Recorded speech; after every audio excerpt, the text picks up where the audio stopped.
But de Ryosei Shido, le premier joueur à avoir atteint le feu. 3-2 pour la Japan U20. Shido célèbre son but et court en direction de Sei tout en esquivant Neru et Kitsune Zato au passage.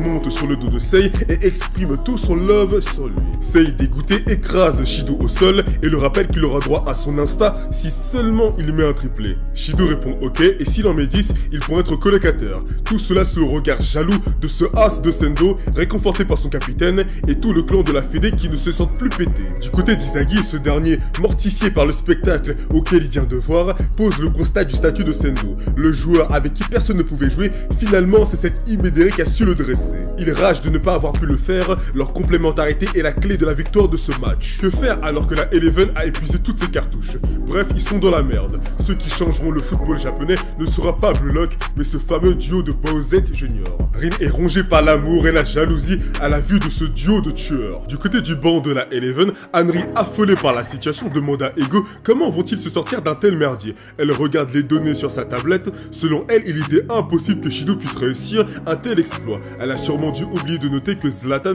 avait un fils illégitime et que même lui, il le savait même pas. Oh. Bref, cet enfoiré est éveillé. Il faut donc mettre au point une tactique pour l'humilier, le tabasser sur la place publique et lui montrer qui est le vrai patron ici. Bref, elle a soif de sang et de victoire. Ego lui répond qu'il n'a rien pour contrer le couple Bowsette Junior et qu'à partir de maintenant, la Eleven va improviser. Henry lui rappelle les conséquences en cas de défaite. Izagi fonce vers le banc pour parler à Ego. Lui aussi, il ne sait pas quoi faire malgré les consignes qu'ils ont appliquées. Alors que faire? Ego ne semble pas comprendre les agitations de Izagi et d'Henry vu qu'il leur explique que Blue Lock a déjà gagné. Les événements de la première mi-temps, le doublé de Shido, tout se déroule comme prévu. Bien sûr, s'il perd, le projet Blue Lock prendra fin et il se fera excommunier du football japonais. Malish, on s'en fout. Mais l'image des joueurs de Blue Lock, elle ne disparaîtra pas. Tout le Japon vient de voir le talent de Shido et de la complicité qu'il a avec le prochain franchise player de l'équipe nationale. Tandis que Rin rentrera sans doute dans l'équipe des U20 selon lui. Sans parler des autres membres de la Eleven qui se font repérer par la J-League ou des universités de renom. L'aventure est loin d'être finie pour les joueurs de Blue Lock. L'étiquette de joueur de Blue Lock sera la marque de talent, une véritable valorisation de leur statut de jeune joueur. De son côté, Ego cumulera tous les aspects négatifs de ce projet. La quicheta gaspillée, les menaces d'exclusion définitive pour jouer en sélection, bref, le parfait bouc émissaire pour l'élévation de joueurs professionnels en devenir. Rien à foutre. C'est pas le problème d'Izagi, lui ce qu'il veut c'est gagner et tout de suite. Rien à battre des « oulala, même si je perds, c'est pas grave, je vais quand même devenir professionnel ». Izagi et son gang sont assez chauds pour casser des colonnes vertébrales à foison.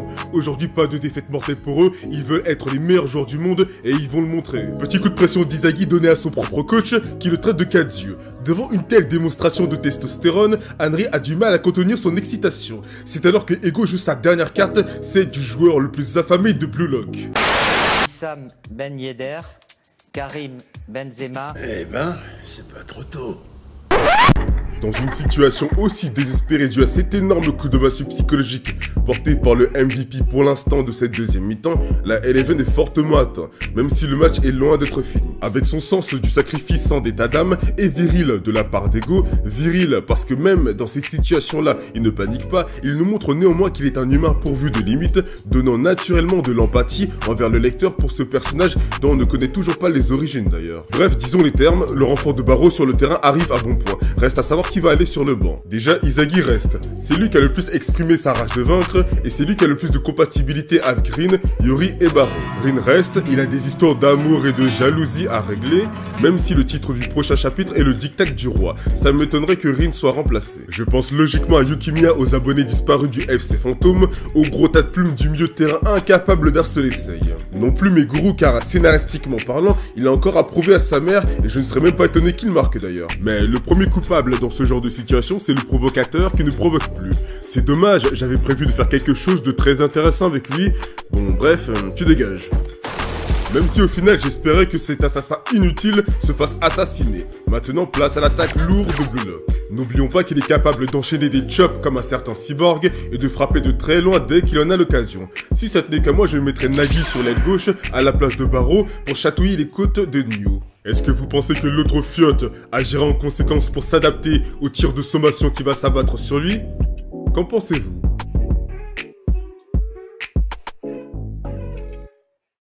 Come on. What's up, fam?